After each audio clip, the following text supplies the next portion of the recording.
the divine plan of the ages, and you are in it. Watch this chart of God's plan make the promises of your Bible come alive. No other plan can wipe away all tears, beat swords into plowshares, open the prison house of death, and reward your life even now with a richer faith. Through the past, the present, and the future, trace man's journey to Thy kingdom come, the divine plan of the ages, and you are in it.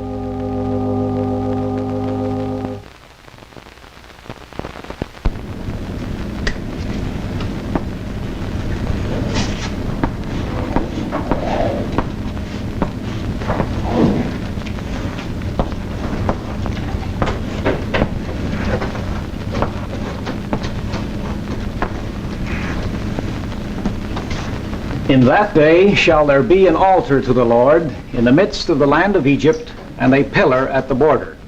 And it shall be for a sign and for a witness. Isaiah 19:19 and 20. Now, looking into the land of Egypt, can we find an altar unto the Lord? Something that stands out as a great monument to God's plan and His purpose. From our text, you see, this altar was to be in the middle of the land and at the border. And so we must find three things. First, an altar. Second, it was to be in the middle. And third, at the border of the land. And what do we find that fills these exact requirements? Well, right in the very center of Egypt and at the border, we find the Great Pyramid of Gizeh, the first of the 7 ancient wonders of the world. Now, on our blackboard, let us picture the location of this pyramid. If I should draw 2 lines and establish the 4 cardinal points of the compass, north, south, east, and west, and then I would divide the Earth's land surface into 4 equal parts, we would find that the Great Pyramid is situated exactly in the center of the Earth's land surface. Not only that, but the sides of this pyramid correspond exactly to the points of our compass. Now, the location of this pyramid in the land of Egypt is also peculiar. If I should draw the coastline of the land of Egypt, this being the Mediterranean Sea, and then I would connect the high points of that coastline and create a circle, and then calculate the center of that circle, we would find that the Great Pyramid is situated exactly in the center of that circle. Now, this is significant because it fits the peculiar requirements of Isaiah's prophecy when he said that this altar, this pyramid, would be right in the very center and at the border of the land. Well, now that we have located the pyramid, briefly let us consider some of its wonderful features. This building is really a storehouse of truth, scientific, historic, and prophetic. It stands on an area of 13 acres. It is 486 feet high, and that's equivalent to a 40-story skyscraper. It is built entirely of stone. In fact, it contains enough stone to build a sidewalk about 3 inches thick and about 2 feet wide that would go clear around this world. Now, let us examine the pyramid internally. Now, first of all, I'd like to make one thing clear, and that is that this pyramid is not a tomb. There have never been any mummies or coffins been found in this building. Now you'll notice it has a rather unique passage system.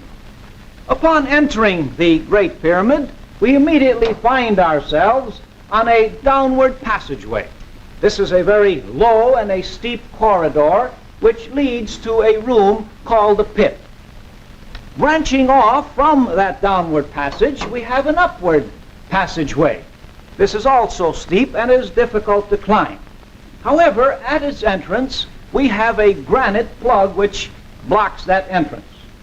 As we continue our upward course, we find ourselves in a large hallway, and that we call the Grand Gallery. At the upper end of the Grand Gallery, we go through a small corridor, and we find ourselves in the chief room of the pyramid, and that is known as the King's Chamber. At the lower end of the Grand Gallery, branching off to our left, we have a horizontal passage which leads us to another room in the pyramid, and that is called the Queen's Chamber. And then from the lower end of that Grand Gallery, working downward, we have another passage connecting the downward passage, and that is called the Well Shaft. Well, now that completes the passage system and the chamber system of our pyramid. But now you may ask the question, and rightly so, why was this structure built?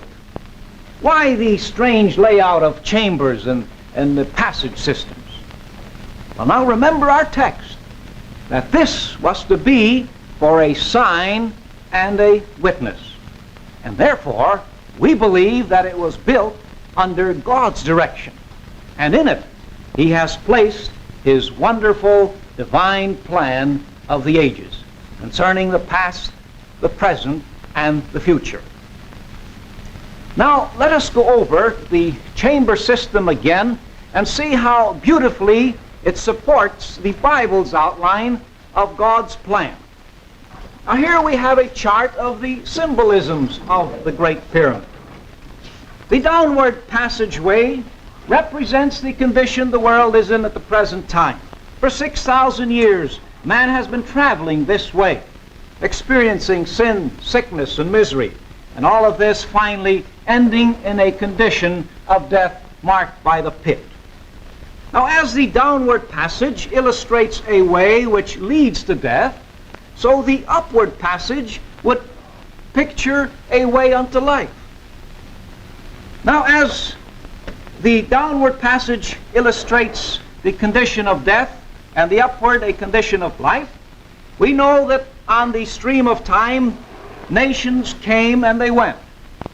And then the Jewish nation made its appearance. And to that nation, God had given a law which promised life. But actually, that law condemned the Jew. And this is shown to us by this granite plug. This prevents anyone from coming up this passageway. This represents the divine law, God's law, showing the lesson that imperfect man cannot keep God's perfect law. But man desires life. He continues to search for it. However, there's nothing he could do to prevent him from going down this passageway and finally coming into a condition of death. Until, as the Bible tells us, Jesus came and He offered Himself a ransom for all. Now, our chart speaks of two forms of life, represented by the two chamber systems of our pyramid. The King's Chamber representing the spirit life. The Queen's Chamber representing perfect human life. Now, there's only two ways by which we could reach either of these two chambers. Either by this ascending passageway or by the well shaft. Now, you remember we mentioned that this passage is blocked. There's a granite plug. And therefore we cannot come up this way. And so the only way that we could reach either of these two chambers would be by way of this well shaft. Now, let's trace and see how Jesus was responsible for opening these two ways of life. these two forms of life. Jesus was born on this plane. But notice, he didn't remain on that plane. No, but he descended down into the well shaft, into a condition of death. And this he had to do because by God's law, the law of justice, it was necessary for him to die. An eye for an eye and a tooth for a tooth. A perfect life for a perfect life. Adam had sinned, and as a result the whole world of mankind went into death. And so Jesus, as a perfect man, died for Adam and the race in order to lift mankind from this condition even to a way of life. And so this is the only way. This is the lifeline that connects life from death through this ransom of Jesus Christ. But notice that Jesus did not remain in this condition of death. No, but he came up not to the level of the queen's chamber, perfect human life, but even further, reaching this king's chamber, this spiritual life, and there as a glorious spirit being, he'll be able to help the world of mankind. And so our pyramid beautifully teaches the two salvations. That is, the heavenly salvation pictured by the king's chamber and the earthly salvation. And both of these salvations are guaranteed by this ransom sacrifice of Jesus Christ. It is by this means that he is able to lift man from this condition of death even to a way of life. The Grand Gallery pictures the gospel age. This is the way that the followers of Jesus take at the present time. They, like Jesus, lay their lives down and walk up this Grand Gallery, and they, like Jesus, reach this condition of spiritual life, and there with Jesus they will work with him in helping bring man life again. Well, now, this is the story of the pyramid. All of these lessons in the pyramid tell us a story of the divine plan of the ages. Now, you remember from our previous lessons, we had another chart in just a little different form, but the same lesson. Adam was created perfect on this line of perfection. Adam had sinned, and as a result, he had taken the whole world with him into a condition of sin and death.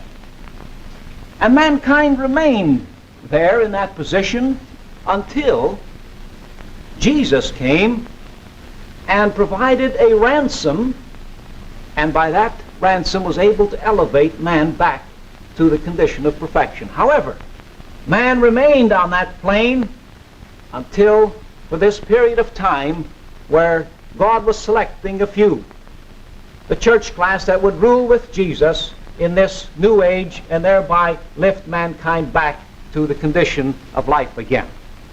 Now, I'm sure that your interest in this Bible in stone has been aroused. Well, you can continue that interest by sending for a copy of today's lesson and learn how beautifully this miracle in stone supports the Bible story of a divine plan of the ages. Send for a free copy today. The address is The Divine Plan, Box 6016, Chicago 80, Illinois.